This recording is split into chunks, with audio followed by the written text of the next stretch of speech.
यवतमाळ जिल्ह्यातील नवीन घडामोडी पाहण्यासाठी आजच आमचा MH29 मीडिया या चॅनलला यूट्यूबवर सबस्क्राईब करा आणि बेल आयकॉनला प्रेस करा। MH29 मीडिया, बातमी आपल्या गावाची।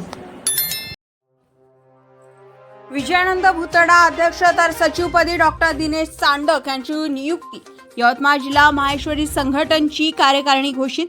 यवतमाळ जिल्हा माहेश्वरी संघटनची उमरखेड येथे झालेल्या विशेष सभेमध्ये सन 2026 ते 29 पर्यंतसाठी जिल्हा कार्यकारिणी निर्विरोधपणे गठीत करण्यात आली आहे। 26 जून 2026 ला उमरखेड येथील सेठ गौसे सारडा राजस्थानी भवन येथे संपन्न झाली। या विशेष सभेच्या अध्यक्षपदी निवर्तमान अध्यक्ष मनोहरलाल चड्डा तर प्रमुख अतिथी म्हणून सचिव डॉक्टर प्रशांत मोदाणी होते।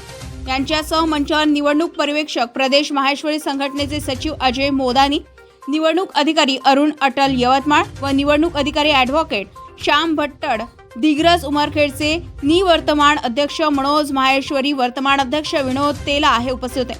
सभेसाठी जिल्ह्यातील यवतमाळ, दारवा, दिग्रस, पुसद, उमरखेड आणि बाभुळगाव तालुक्यातील समाजाचे पदाधिकारी सदस्य मोठ्या प्रमाणात उपस्थित होते। ही माहिती जिल्हा प्रचार प्रसार मंत्री राजेश माहेश्वरी यांनी प्रसार माध्यमांना प्रसिद्ध पत्रकाद्वारे दिली आहे। कार्यक्रमाचे संचालन संदीप भट्टड तर आभार गोपाल भराडे यांनी मानले। या सभेचे उपस्थित यशस्वीतेसाठी उमरखेड माहेश्वरी संघटनेच्या सर्व पदाधिकारी सदस्य समाज बांधवांनी परिश्रम घेतलाय। MH29 मीडियासाठी इरफान रजा, प्रशिक मुनेश्वर, आरणे।